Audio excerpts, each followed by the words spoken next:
Hello, parents, guardians, interested adults. I just wanted to take a moment and first of all, thank you for watching this, because in the end, I think it's going to potentially save everybody a lot of confusion, because the way in which I will be grading your son or daughter this year in AP Physics is a little bit unique and is pretty focused, in fact completely focused, on a single test that they're going to take at the end of each marking period. And we'll start with the bottom line. That's the most important thing to know, is that all the eggs will be in that one basket at the end of the marking period. The test will be cumulative. It'll be made of AP style questions. It will be difficult, to say the least. The overall grading strategy that I'm going to have for them, in fact I can type it here, is going to be this. If a student scores, score on that exam, on the exam that would be considered based on AP standards a 4 or a 5, the two highest scores, then that'll be an A. If a student scores what AP would call a 3 or maybe even a high 2, I'll call that a B. If a student scores a solid 2 or a lower 2 or maybe a high 1 even, they probably, in this guy, I'd give them a C. That's going to be in that C range. If a student is clearly in the 1 range, then that will be a D. I do not intend to give any student who is working towards learning physics in this class or giving me any effort at all. I do not intend on giving anybody an F. That would be reserved for a student that is somehow never there or has a real problem and isn't making any effort. But this, to me, is the way we're going to do it. Now, my job is to get them to that 4 or 5 level, or at least that 3-2 level, that high 2, solid 3 level. And to that end, and I've talked to your child about this, I will be here whenever they need me to be here. If I can't make the stakes this high and then abandon them. So they are aware of that. We'll be scheduling physics sessions to best match their schedules. I will do everything I possibly can, but ultimately they are going to have to do most of the effort because they're the ones taking the test. Now, as I said, the test is difficult.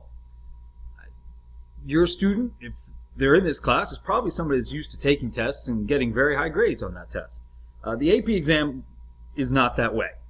A score of 75 on the AP exam, 75%, generally will result in the highest grade of 5. So that tells you something right away, is that we're talking 75% is gives you the best possible score. So my test will be curved in a way that mimics that. And so that curve, here we can take a look at it. Let's see if we can find it real quick.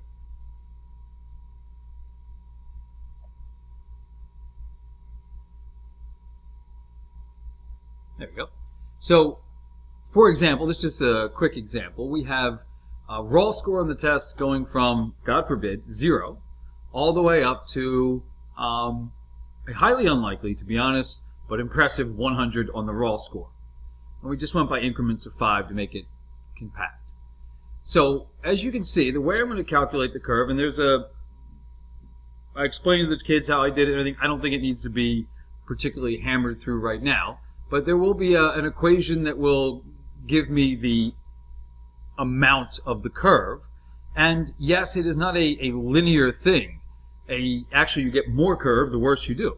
So for example, a student that doesn't get any question right on the test will actually get a 50-point curve. Now they'll still have a 50 for the marking period, which is an F, but still. Now as you can see, as the scores go higher, the amount of curve goes down, but of course the amount of curve needed isn't as much. I will tell you this, Actually, I'll do this right now. These last two, I will cap out. I will make a maximum at 110. So a student could actually get a maximum grade for a marking period of 110%, which would be impressive. It's happened before, but this is the curve I'm going to use. In a moment, we're going to come back and look at this because there's one other factor we're going to throw in here. And that factor is this. You may be asking yourself, what about all the other work? They're going to, homework, yes, there will be homework. Labs, yes, there will be labs. Quizzes even, there'll be all that stuff that comes with the course. But like in college, and this is the other thing we're trying to prepare them for, and this is an AP class, they don't collect that stuff. They may give you a grade for the labs in a physics class, they probably will, but it won't count for a huge portion of your grade, and they certainly aren't going to collect your homework.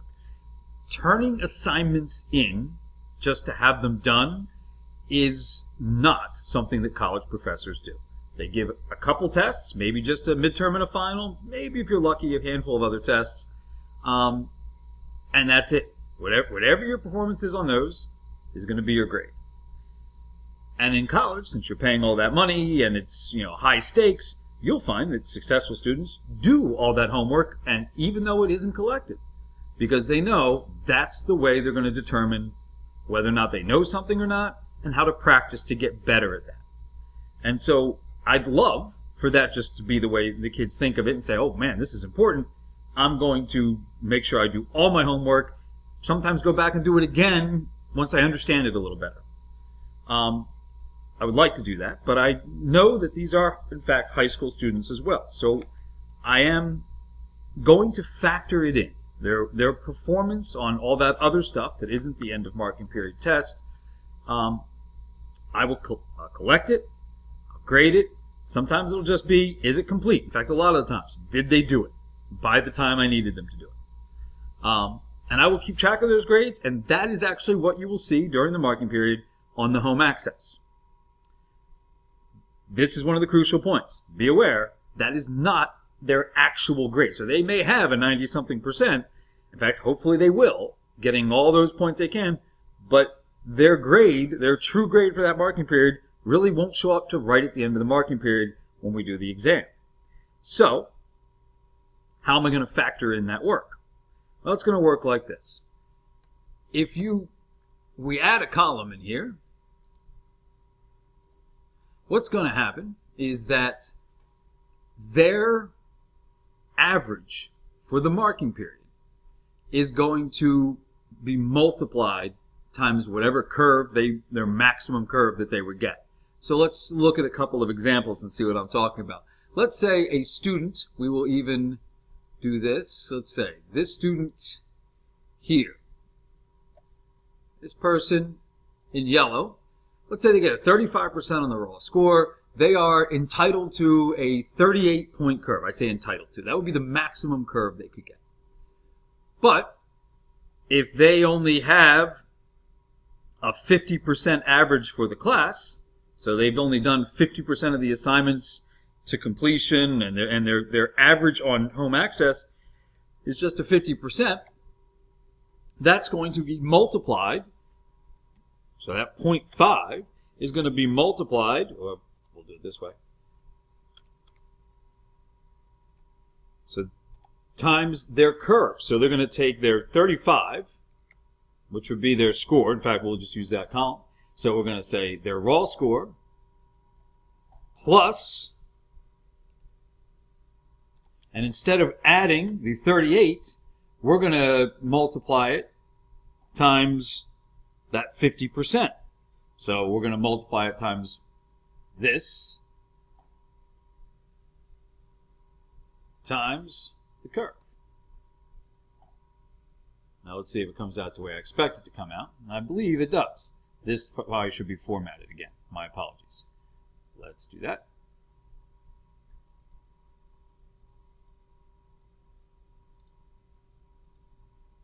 Take that to 2 decimal places. There we go. So notice that had a significant effect on their grade. It will benefit a student to have a high average. I will not hammer them on that average. I am interested that they are trying. The sorts of things that I am talking about in terms of their grades, so here we look at our first unit, is did they watch the Khan Academy videos prior to the start of the unit?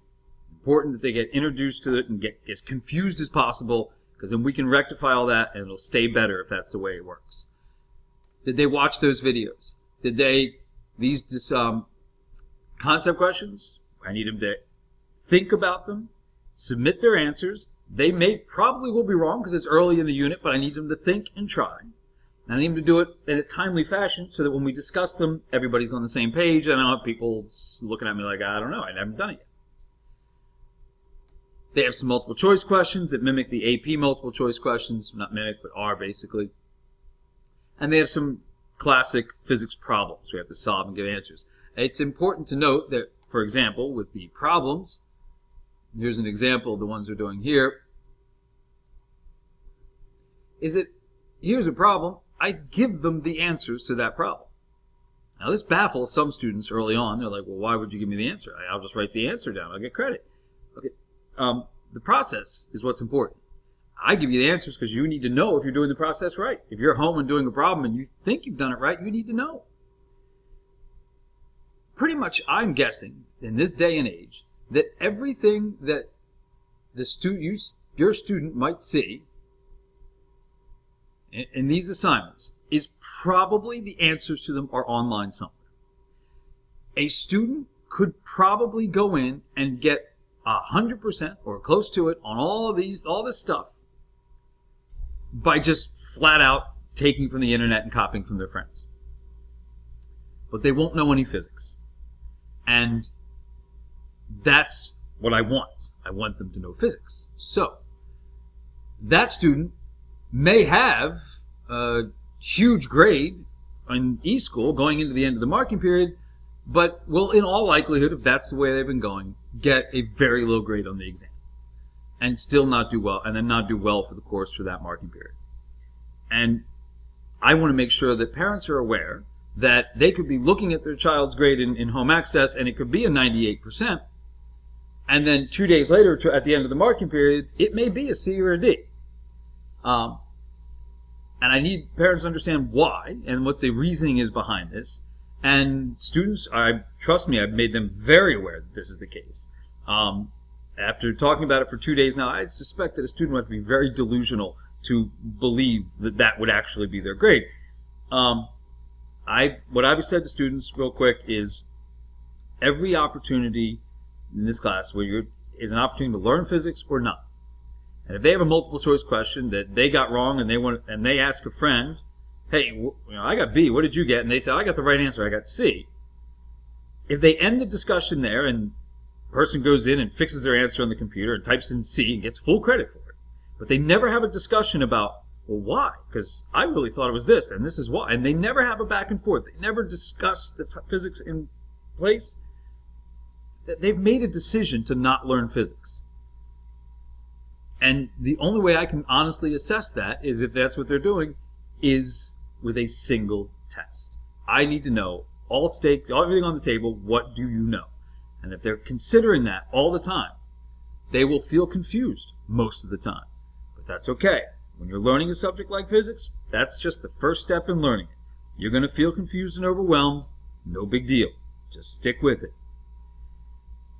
Last thing I will run through is my students brought up just the other day an excellent point, and it is a point that I think needs to be dealt with and adhered to.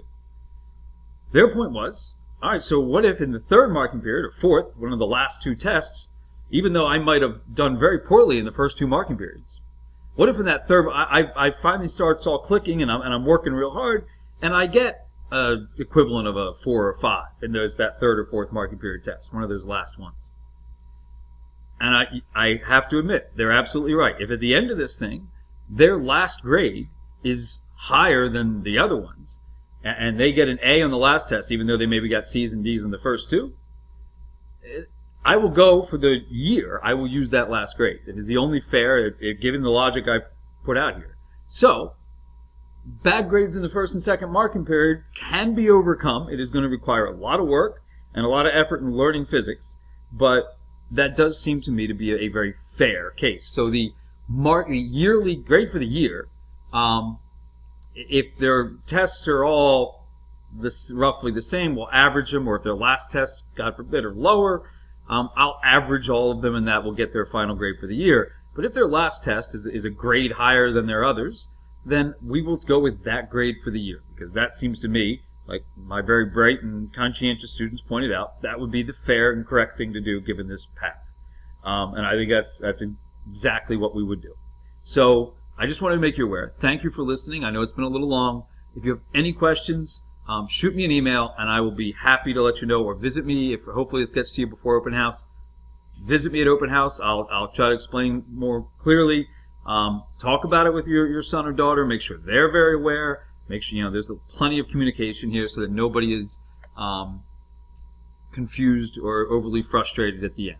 So thank you very much, and I look forward to maybe meeting you guys at open house, and take care.